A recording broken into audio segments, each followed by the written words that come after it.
Good morning everyone. आज आहे शिवजयंती आणि तुम्हा सगळ्यांनासुद्धा शिवजयंतीच्या खूप खूप शुभेच्छा. तर इथे आमची अ, शिवजयंतीची तयारी चालू आहे. त्याच्या स्कूलमध्ये शिवजयंती साजरी करणार आहेत, तर त्यासाठी इथे कॉस्ट्यूम वेअर करून जायचं आहे. मल्हारच्या स्कूलमध्ये फॅन्सी ड्रेस कॉम्पिटिशन आहे आज. तर त्यासाठी त्यांना छत्रपती शिवाजी महाराज किंवा छत्रपती संभाजी महाराज किंवा राजमाता जिजाऊ यांची जी वेशभूषा होती, तर ती तसा कॉस्ट्यूम करून त्यांना जायचं आहे. तर इथे आम्ही शिवाजी महाराजांचा कॉस्ट्यूम वेअर केलेला आहे. तर हा जो कॉस्ट्यूम आहे तो मी रेंटवर घेतला होता. तो कालच मी घेऊन आले आणि त्याच्याबरोबरच ती ज्वेलरी वगैरे सगळं कॉस्ट्यूमबरोबरच होतं. तर आजची जी सकाळ आहे ना, ती खरंच खूप प्रसन्न वाटते आणि मल्हारलासुद्धा आज उठवावं नाही लागलं. तर तो खूप म्हणजे मी उठवायच्या आधीच तो खूप एक्साइटमेंटमध्ये उठला होता, की त्याला हा कॉस्ट्यूम घालायचा आहे आणि रात्रीच आम्ही त्याचं फोटोशूट वगैरे करून ठेवलं होतं. कारण सकाळी गडबड होणार आणि गडबडीमध्ये सकाळी फोटो काढायला वगैरे नाही मिळाले, तर म्हणून मग रात्रीच हा कॉस्ट्यूम घालून त्याचं फोटोशूट वगैरे करून घेतलं. त्या ज्वेलरीबरोबर प्रेसचे कानातले सुद्धा होते, पण मी त्याला नाही घातले कारण 2-3 तास तो स्कूलमध्ये असणार होता आणि तेवढ्या वेळेत त्याला ते सहन वगैरे नाही झालं प्रेसचं कानातलं. तर म्हणून मग मी तेवढंच नाही घातलं. नाहीतर ते कानातलं घातलं असतं तर मग लूक आणखीन छान आला असता. आणि इथे मल्हार रेडी आहे आणि त्याचा ओव्हरऑल लूक तुम्ही बघू शकता. तर तुम्हाला कसा वाटला हा लूक कमेंट करून मला नक्की सांगा. सो नंतर आम्ही त्याला शाळेमध्ये सोडण्यासाठी गेलो होतो. तर शाळेमध्ये मुलं इतकी छान तयार होऊन आली होती, इतकी सुंदर आणि क्यूट दिसत होती ना सगळ्या कॉस्ट्यूममध्ये. आणि नंतर आम्ही तिथेच बालेवाडी स्टेडियमला गेलो होतो महाराजांच्या पाया पडण्यासाठी. तर तिथले वातावरण दाखवते मी तुम्हाला. तिथे खूप छान डेकोरेशन केलेलं होतं आणि एवढं पॉझिटिव्ह एनर्जी होती तिथे, एवढं छान फील होत होतं. एवढं स्वतःला असं एकदम माहिती नाही, एक असा ऊर भरून येत होता आणि असं वाटत होतं की आपण महाराजांच्या मातृभूमीत जन्माला आलो आहे. तर इथे ज्योत घेऊन आले होते ते सिंहगडवरून. तर नंतर तिथे आरती वगैरे झाली. तर तुम्ही ते एन्व्हायरमेंट थोडंसं एन्जॉय करा.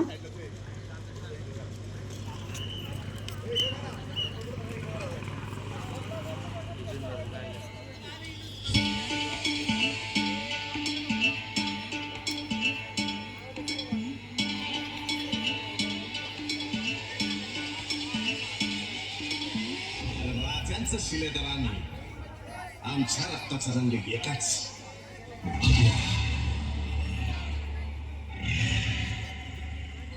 माझा शिवबागर शिवसनाव बसला, माझा शिवबागर. आणि तिथून घरी आल्यानंतर मी थोडंसं घर डेकोरेशन करायचं साहित्य घेऊन आले तर ते तुमच्याबरोबर शेअर करायचं होतं मला. पण त्याआधी विचार केला की घर थोडंसं आवरून घ्यावं, किचन वगैरे आवरून घ्यावं, म्हणजे नंतर निवांत व्हिडिओ बनवता येतो आणि व्लॉग झाल्यानंतर किंवा व्हिडिओ बनवल्यानंतर पण थोडंसं आपल्याला रेस्ट घेता येते. म्हणून मग मी आधी किचन आवरायला घेतलं. तर सकाळी मल्हार जातानाच त्याच्या टिफिनबरोबर आम्हाला पण मी आमचा नाश्ता बनवून ठेवला होता. तर आधी नाश्ता करून घेतला आणि त्यानंतर किचन आवरायला घेतलं. तर नंतर मी झेप्टोवरून थोडंसं सामान पण मागवलं होतं. तर ते पण लगेच ठेवून घ्यावं म्हटलं, कारण एकदा राहिलं की तसंच त्या पिशव्या सगळीकडे रेंगाळत बसतात. आणि ॲक्च्युली मी खरं तर खूप एक्सायटेड होते तुमच्याबरोबर ते माझं जे डेकोरेशनचं साहित्य आहे ते शेअर करण्यासाठी. पण कामं काही संपायची नावच घेत नव्हती, की जेवढी गरजेची आहेत तेवढी तरी कामं करणं गरजेचं होतं. म्हणून मग जास्त एक्स्ट्रा कामं न काढता जे काही गरजेची कामं होते किंवा जेवढी कामं करून किचन क्लीन दिसेल एवढी कामं मी पटकन आवरून घेतली. आणि रविवारी काय मला भाजी पण आणणं झालं नव्हतं. सो आत्ता सकाळी झेप्टोच्या सामानमध्ये मी कांदे पण मागवले होते, तर ते पण ठेवायचे होते. पण ही जी विकर बास्केट आहे त्यामध्ये पण थोडासा कचरा झाला होता. तर प्रत्येक वेळेस कांदे ठेवताना ही विकर बास्केट मी क्लीन करतेच कंपल्सरी. तरी पण एवढा कचरा होतो, म्हणजे त्याचा पाला वगैरे पडतो.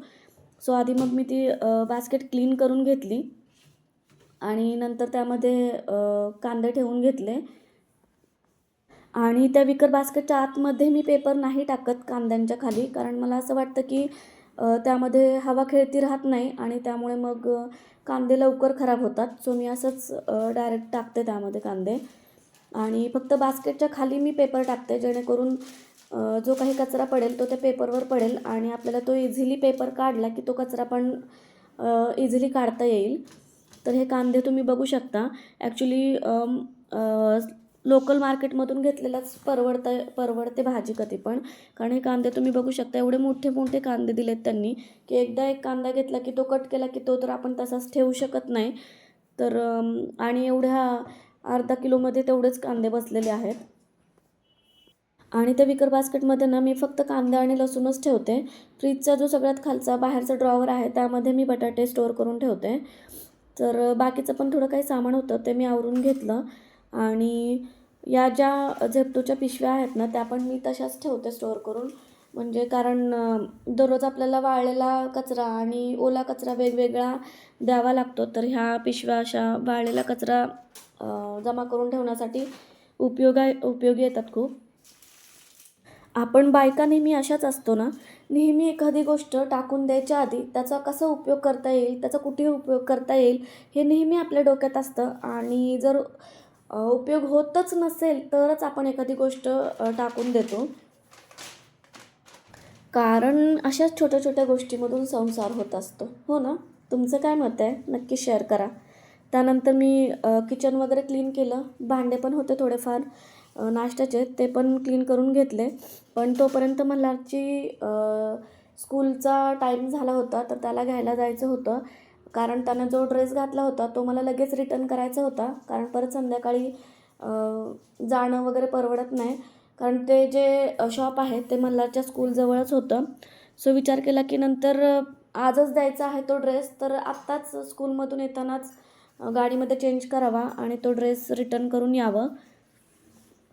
सो आता बघा, मी एवढं फास्ट आवरलं तुम्हाला माझ्या डेकोर गोष्टी शेअर करण्यासाठी आणि इथे मला आता वेगळ्याच गोष्टी करत बसाव्या लागत आहेत. तर त्या दिवशी मला जमलंच नाही व्हिडिओ करायला. सो हा व्हिडिओ मी नेक्स्ट डे केलेला आहे आणि आजच मी हा व्हिडिओ अपलोड पण करते आहे. तर मग हे जे हातात तुम्हाला दिसतंय ते आर्टिफिशियल फ्लावर बंच आहे. तर याला आय थिंक पंपास ग्रास असं काहीतरी म्हणतात. माझ्याकडे नर्सरीमधून घेतलेली एक वेस आहे आणि त्यामध्ये मला काहीतरी आर्टिफिशियल ठेवायचं होतं. तर हे हा जो ग्रास आहे पंपास ग्रास तो मला छान वाटला ॲक्च्युली त्यामध्ये ठेवण्यासाठी. तर त्याच्यात मी 2 बंच घेतले आणि ही एक गोल्डन कलरची काडी पण त्यामध्ये ॲड केली जेणेकरून त्याला एक छान लूक यावा. तर हे यामध्ये मी ॲडजस्ट करते. तर तुम्ही एकदा बघून सजेस्ट करा की या ज्या पंपास ग्रासचा जो कलर आहे त्यासाठी मला पूर्ण व्हाईट वेस घ्यावी लागेल का यामध्ये पण हे सूट होतंय. तर ओव्हरऑल लूक तुम्ही बघू शकता. हे असं दिसतंय आणि सध्या तरी मला ते डायनिंगवरच ठेवावं लागणार आहे, कारण दुसरीकडे ठेवायला माझ्याकडे जागा नाही आहे. वेगळा काही असा टेबल वगैरे नाही आहे. सो मी ते इथेच ठेवणार आहे डायनिंग टेबलवरच.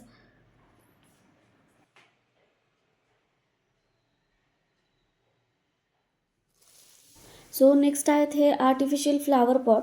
ॲक्च्युली माझी जी ड्राय गॅलरीची विंडो आहे तिथे मला एखादा फ्लॉवर पॉट ठेवायचा होता, एखादं प्लांट ठेवायचं होतं. पण तिथे मला लाईव्ह प्लांट ठेवायचं नाही आहे, कारण त्यामध्ये चुकून किडे वगैरे होतात आणि मग ते किचनमध्ये मला नको वाटलं.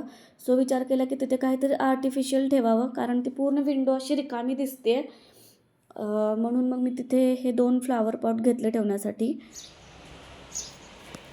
घरामध्ये ॲक्च्युली तुम्ही जेवढे जास्त प्लांट ठेवाल तेवढं घर एकदम छान दिसतं आणि मला इथे किचनमध्ये आणखीन थोडंफार काहीतरी हवं आहे. सो बघूया. तर आता एवढं तरी ठेवलेलं आहे.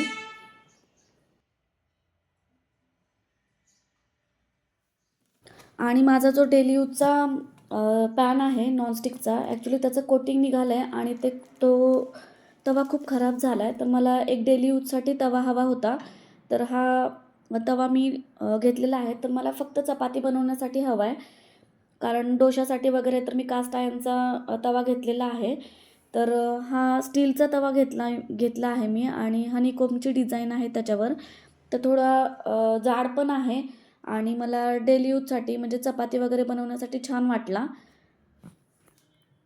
आणि कोणत्याही नवीन भांड्याला तुम्ही थोडंसं गरम केलं ना गॅसवरती, की त्याचे जे स्टिकर असतात ना, ते असे इझिली निघून जातात आणि जर तुम्ही डायरेक्टली पाण्याखाली धरलं, तर ते त्याला चिटकून बसतात. आणि हे जे हँगिंग प्लांट आहे, ते पण मला खूप आवडलं होतं. त्या 2 फ्लॉवर पॉटबरोबरच मी ते घेतलं. पण मला आल्यानंतर कुठे लावावं हे काही समजत नव्हतं. तर इथे सहज मी सेट करून बघितलं या क्रॉकरी युनिटला. तर तिथे खूप छान लूक येत होता. म्हणून मग मी ते न काढता ते तसंच ठेवलं. तर छान वाटत होतं एकदम ते हँगिंग प्लांट तिथे. आणि नेक्स्ट आहे हे कार्पेट, जे मला टीपॉयच्या खाली ठेवण्यासाठी हवं होतं. तर मला खूप असं डार्क कलरचं कार्पेट नको होतं, थोडंसं फेंट कलरमध्ये पाहिजे होतं. पण घरामध्ये जो उजेड येतो आहे विंडोमधून, त्यामुळं मला ॲक्च्युली त्याचं जे काही टेक्स्चर आहे ते तुम्हाला व्यवस्थित दाखवता येत नाही आहे. व्यवस्थित कॅमेरा कॅप्चर करत नाही आहे ते टेक्स्चर. नंतर त्याचा कलर ना थोडासा ग्रीनिश टाईपमध्ये आहे, ग्रीनिश व्हाईट आहे. तर ते ॲक्च्युअलमध्ये समोरासमोर खूप छान दिसतंय. आणि डार्क कलर घेतला तर परत घर एकदम छोटंसं लहान दिसेल, म्हणून मग मी हा कलर चूज केला. तर बघू शकता तुम्ही हे असं दिसतंय. मला तर हे खूप जास्त आवडलं. आणि हा जो राउंड शेपचा ट्रे आहे, तो पण मी घेतला आहे. तर मी खूप रील्समध्ये हा ट्रे बघितला होता आणि मला पण तो हवा होता.